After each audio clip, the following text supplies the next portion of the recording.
व्यवस्था करें। मान्य मंत्री। अध्यक्ष महोदय, मैं आज इस सदन में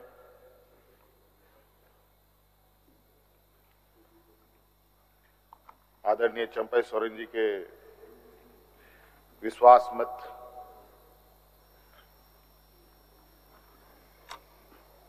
के इस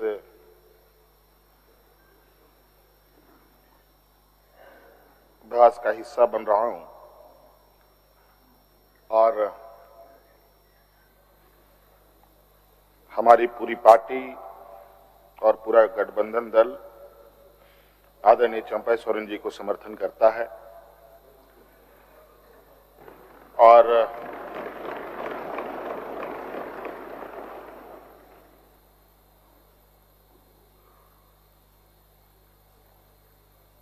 मैं कहना चाहूंगा 31 जनवरी की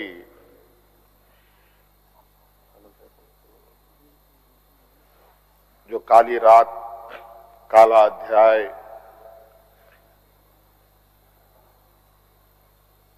देश के लोकतंत्र में नए तरीके से जुड़ा है।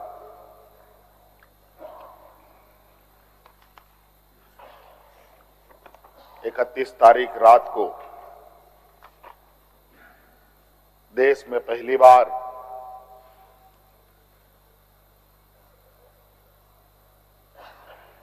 किसी मुख्यमंत्री का गिरफ्तारी हुई हो, मेरे संज्ञान में नहीं है। ये मुझे लगता है ये पहला घटना है और मुझे लगता है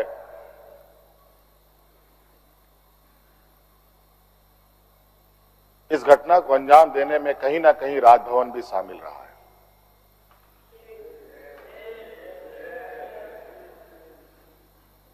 और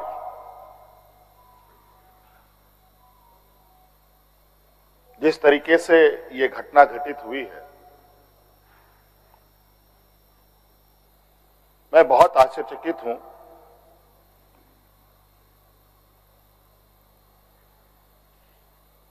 इसलिए कि मैं एक आदिवासी वर्ग से आता हूं। नियम, कायदे, कानून की जानकारी का थोड़ा अभाव रहता है। बौद्धिक क्षमताएं अभी हमारे विपक्ष के बराबर हम लोगों की नहीं है, लेकिन सही गलत की समझ तो हर इंसान भी रखता है, हर जानवर भी रखता है।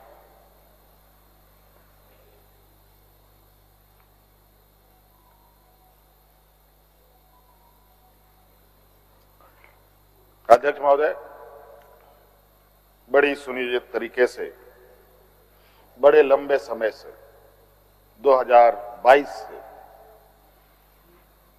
31 तारीख को दिए गए अंजाम की पटकथा लिखी जा रही थी। बड़े तरीके से उस पकवान को बहुत धीमी आंच में पकाया जा रहा था, लेकिन ये इनकी जो पकवान है ये पकने को तैयार नहीं थे।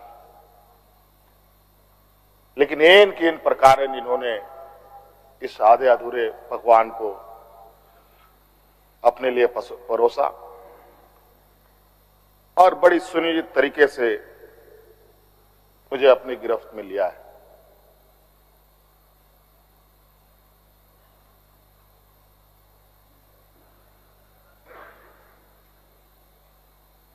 और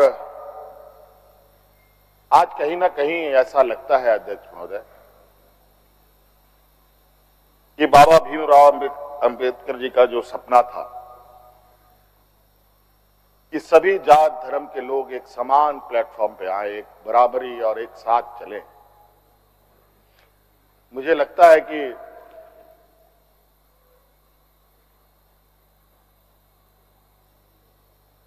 जिस तरीके से बाबा भीमराव अंबेडकर जी को भी अपना समाज छोड़कर बौद्ध धर्म अपनाना पड़ा, ऐसे ही आदिवासी दलितों के साथ भी आने वाला भविष्य में करने की तैयारी हो रही है।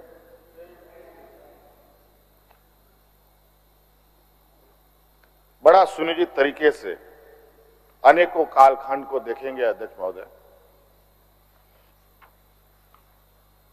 जो इन आदिवासी दलित पिछड़े अल्पसंख्यक के ऊपर अत्याचार हुए हैं, वो अत्याचार अध्यक्ष महोदय नए नए चेहरे, नए नए शक्ल, नए नए रूप में दिखते रहे हैं। आज उसी का जीता जागता उदाहरण 31 जनवरी को देखने को मिला है।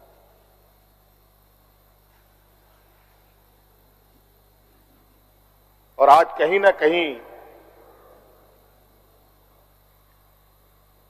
इन वर्गों के प्रति जो हमारे सत्ता पक्ष की घृणाएं हैं, ना जाने इनकी घृणाएं इनको ताकत कहां से मिलती है, ये हमारे समझ से परे है।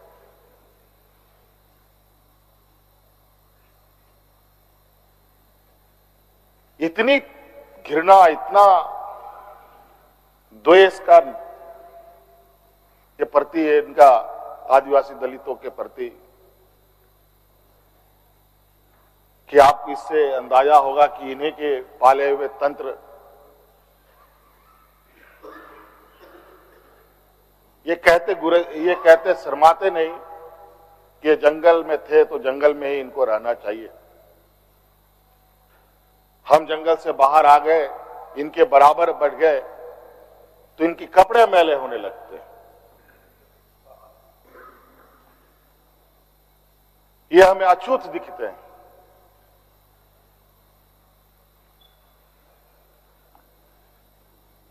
और इन्हीं विडंबना को तोड़ने के लिए हमने एक प्रयास किया था अध्यक्ष महोदय, क्योंकि झारखंड आदिवासी दलित पिछड़ा राज्य है, इन समूह को आगे बढ़ने का, इनका मार्ग प्रशस्त करने में हमने कोई कमी नहीं छोड़ी।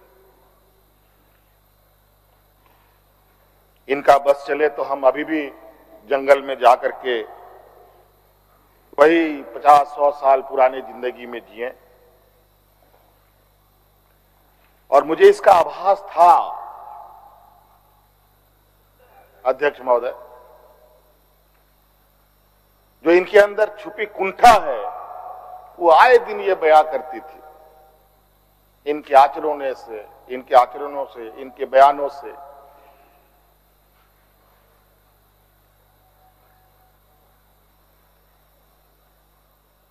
लेकिन हमने हार नहीं मानी है अध्यक्ष महोदय।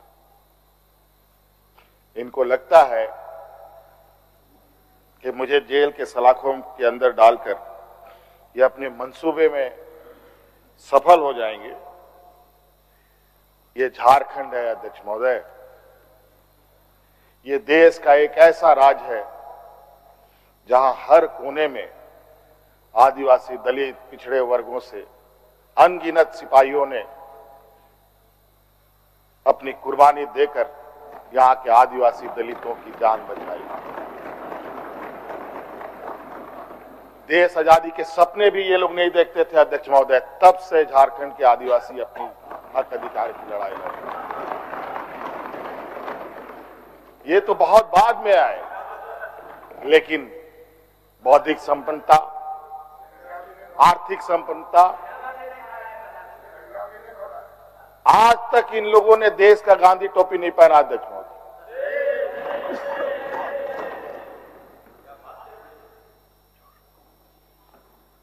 अध्यक्ष महोदय, ईडी, सीबीआई, इनकम टैक्स, जिनको देश के विशेष और काफी संवेदनशील व्यवस्थाएं कही जाती है, जहां करोड़ों रुपया, 12 लाख 14 लाख करोड़ रुपया डकार कर इनके सहयोगी विदेश में जाके बैठे हैं, उनका एक बाल बाका करने का औकात इनके पास नहीं है। इनके पास औकात है देश के आदिवासी दलित पिछड़े के ऊपर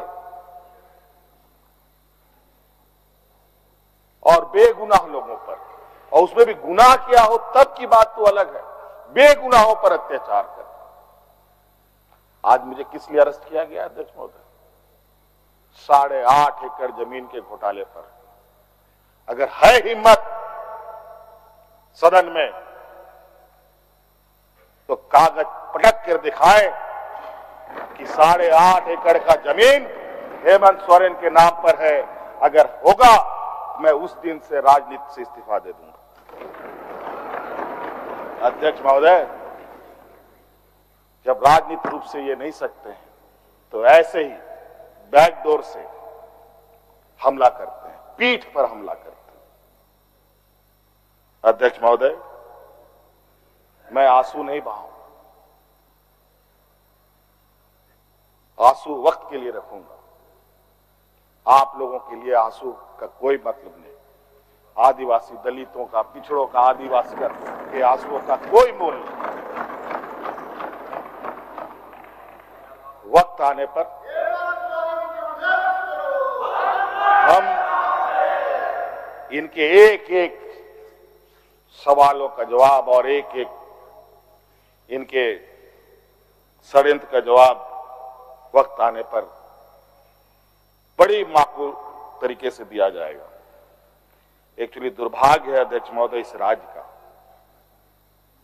तथाकथित हमारे राज्य के ही कुछ लोग जो ऐसे सामंती विचार वाले के चरणों में जाकर के झुककर उनकी सेवा और पूजा अर्चना में लगे। नहीं तो इस राज्य की इतनी दुर्दशा नहीं होती अध्यक्ष। राज अलग हुए 23 साल हो रहे हैं, 24 साल हो गए अध्यक्ष महोदय। किसने सबसे अधिक राज किया इस राज्य में? ये मुझे बोलने का जरूरत नहीं है, किसी को बताने की भी जरूरत नहीं। सब अपने गिरेबान में देखें, सबको पता चलेगा कौन कहां बैठा, किसने क्या काम किया। घोटाले इनको 2024 से ही नजर आ रहे हैं, 2000 से नजर नहीं आ रहे, 2019 से ही इनको नजर आ रहे हैं। आज ये नहीं चाहते अध्यक्ष महोदय देश का आदिवासी, दलित, पिछड़ा, अल्पसंख्यक देश के सर्वोच्च स्थान पर पहुंचे। ये नहीं चाहते कि ये जज बने, ये नहीं चाहते ये IAS IPS बने, ये नहीं चाहते ये राजनेता बने। इन्हीं के साथ बैठे लोग हैं। इन लोगों ने भी आदिवासी नेता बनाया था मुख्यमंत्री। बता दीजिए इन कितने आदिवासियों ने 5 साल पूरे किए। और मुझे पता था कि ये मुझे भी 5 साल पूरा करने में रोड़े अटकाएंगे, और नतीजा ये हुआ आखिरी सांस तक कुछ भी करो 5 साल पूरा नहीं होना चाहिए, रिकॉर्ड में नहीं लिखना चाहिए, रजिस्टर में नाम नहीं आना चाहिए। बस यही। अध्यक्ष महोदय, हम लोगों ने सर झुकाकर चलना नहीं सीखा। यही खासियत है आदिवासियों। लेकिन होता है कि सरसों में ही भूत है तो सारा भूत भागेगा का, माफ कीजिएगा, सरसों में ही भूत है तो भूत भागेगा का। यहां कुछ भूत ऐसे भी हैं जिसकी वजह से ये कठिनाइयों का सामना करना पड़ता है। बहुत प्रयास हुआ, जब जब हम लोगों ने अलग राज्य का परिकल्पना किया तब भी इन लोगों ने हंसी उड़ाई कि आदिवासी लोग अलग राज्य लेगा। जब हम सत्ता में आए, आदिवासी सत्ता चला पाएगा, कुछ दिनों में गिर जाएगा। मैं हवाई जहाजों में चलता था अध्यक्ष महोदय, उसमें भी इनको तकलीफ। मैं 5 स्टार होटलों में रुकता था, उसमें भी इनको तकलीफ। मैं BMW कार में घूमता हूं, उसमें भी इनको तकलीफ।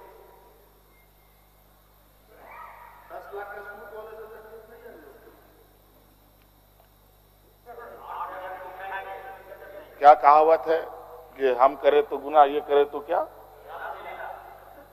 यही कहावत है। खैर छोड़िए।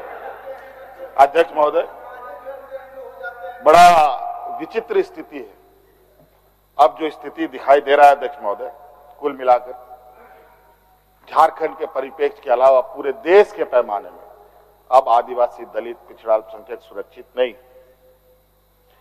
विशेषकर झारखंड में तो यहां के खनिज संपदाओं को, जो वर्षों से इस पर लोगों की गिद्ध नजर है और आगे भी रहेगी, ये तो हम थे अध्यक्ष महोदय, ये बहुत फूक फूक करके उनको आगे बढ़ना पड़ता था। ये खुला दरवाजे की आदी हो चुके हैं। इनको कोई रोक टोक नहीं कर सकता। जो इनके सामने आएगा वो इसी तरीके के अंजाम से उसको गुजरना पड़ेगा। और इनको लगता है ऐसे अंजाम देने से झारखंड के लोग घबरा जाएंगे। ये आप लोगों की बहुत बड़ी भूल है, और इतनी बड़ी ये भूल होगी जो झारखंड का इतिहास आपको कभी माफ नहीं करेगा। अध्यक्ष महोदय,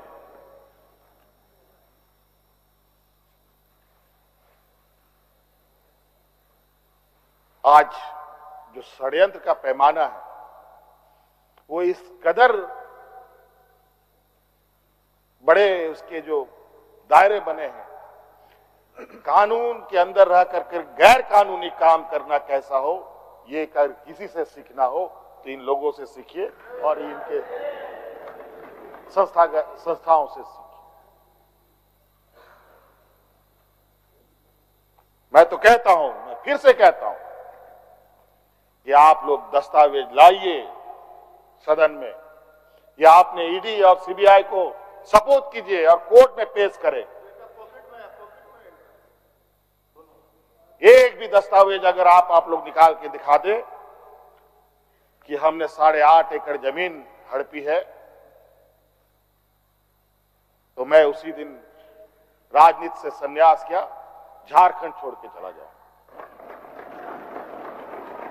अब इनको नहीं मिला तो हमारे बीवी, बच्चों, परिवारजनों के खाता वही ढूंढने में लगे।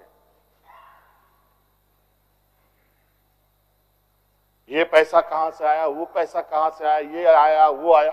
अध्यक्ष महोदय, असमानताएं देखिए इसी सदन के अंदर। जो सरकार के द्वारा उपलब्ध कराए जा रहे ऋण, जो यहाँ के आदिवासी विधायकों को कितने वर्षों के लिए मिलता है और गैर आदिवासियों को कितने सालों के लिए मिलता है।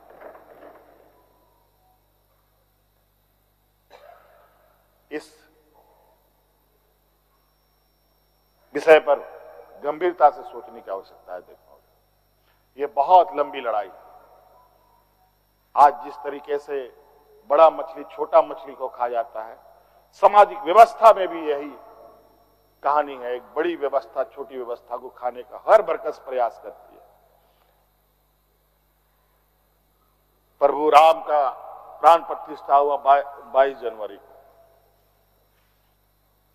राम राज आ गया, पहला कदम बिहार पड़ा। बेचारा एक पिछड़ा वर्ग का व्यक्ति की क्या हद होगी आप जानते हैं। दूसरा कदम झारखंड पर पड़ा, एक आदिवासी मुख्यमंत्री को निगलने का प्रयास। क्योंकि इस आदिवासी मुख्यमंत्री के शरीर में हड्डियां कुछ अधिक है, इसलिए उस हड्डी को निकालने के लिए ईडी उसका डिसेक्शन करने में लगी हुई, ताकि हम कैसे इसको निगल जाए। लेकिन इतना आसान नहीं। गलती से गले में फंस गया तो पूरा का पूरा आंतड़ी फाड़ के बाहर। इस वजह से संभल के खाने का कोशिश कीजिएगा। इस वजह से अध्यक्ष महोदय, मुझे कोई गम नहीं कि मुझे आज ईडी ने पकड़ा। जिस तरीके से बंधुदा का सदस्यता लिया, ये आप चुनाव नहीं लड़ सकते हैं। हो सकता है मेरा भी यही आस करे। सत्ता लुलुपता के लिए हम लोग कभी नहीं आए अध्यक्ष महोदय। लेकिन यह बात मैं इस सदन में कहना चाहूंगा कि झारखंड मुक्ति मोर्चा का उदय झारखंड के मान सम्मान स्वाभिमान को बचाने के लिए हुआ है और इस मान सम्मान स्वाभिमान के प्रति जो भी बुरी नजर डालेगा उसको हम मुंह तोड़ जवाब देंगे, चाहे राजनीतिक रूप से हो, चाहे कानूनी रूप से हो, चाहे वो किसी भी जंग मैदान में हो। ये हमारा संकल्प है। ना हम पीछे हटे हैं, ना हम लोगों ने पीठ दिखाई है अध्यक्ष महोदय। इसलिए अध्यक्ष महोदय, मुझे तो कोर्ट का आदेश है कि मीडिया के सामने या बाहर वक्तव्य नहीं देना है। तो हमने ईडी वाले से पूछा क्या सदन में भी बात नहीं रखनी है? तो उन्होंने ये भी कहा नहीं, सदन में भी आप नहीं रख सकते। हम बोले वाह। तो मैंने कहा कि आइए स्पीकर साहब के टेबल में खड़े हो जाइए, बैठ जाइए, वहां से आदेश जारी कीजिए, फिर हम चुप हो जाएंगे। ये स्थिति है अध्यक्ष महोदय। अब उस दिन का इंतजार है। अभी तो गवर्नर हाउस का quorum पूरा हो गया। अब विधानसभा से लोग कब अरेस्ट होंगे, राष्ट्रपति भवन से कब अरेस्ट होंगे, लोकसभा राज्यसभा से लोग कब अरेस्ट होंगे? अध्यक्ष 150, 200 सांसदों का निलंबन। क्या अध्यक्ष महोदय ये इतिहास के सुनहरे अक्षरों में लिखा जाएगा? अध्यक्ष महोदय, बड़ी विचित्र स्थिति देश में। और मैं ये कहना चाहूंगा अध्यक्ष महोदय, विशेषकर आदिवासी दलित पिछड़े भाइयों से, आप तैयार हो जाएं। अब शोषण की एक नई परिभाषा गढ़ने जा रही है। अगर अपने आप को आपने कमजोर किया तो आने वाली पीढ़ी कभी माफ नहीं करेगी। तो अध्यक्ष महोदय, राज्यपाल महोदय आए और 32 पेज का इन्होंने अभिभाषण पढ़ा। हम लोग लाख चिल्लाते रहे। अध्यक्ष महोदय, अभिभाषण पढ़ के क्या होगा जब देश में लोकतंत्र ही नहीं बचेगा? आज हर चीज पिछले दरवाजे से हो रहा है। अध्यक्ष महोदय, खैर इतना तो हम लोग बुद्धि ज्ञान है नहीं, लेकिन समय ऐसा भी नहीं है, समय से बड़ा बलवान धरती में कोई नहीं है। और वक्त फिर घूमेगा और फिर हम आपके सामने उपस्थित होंगे और इतनी मजबूती के साथ उपस्थित होंगे कि फिर जो षड्यंत्र कर रहे हैं वो षड्यंत्र आपके धरे के धरे रहे और इस देश के और अपने राज्य के आदिवासी दलित पिछड़ों के लिए जो संघर्ष करना होगा वो करते रहेंगे, करते रहेंगे, करते रहेंगे। धन्यवाद। मान्य सदस्य, मान्य नेता प्रतिपक्ष,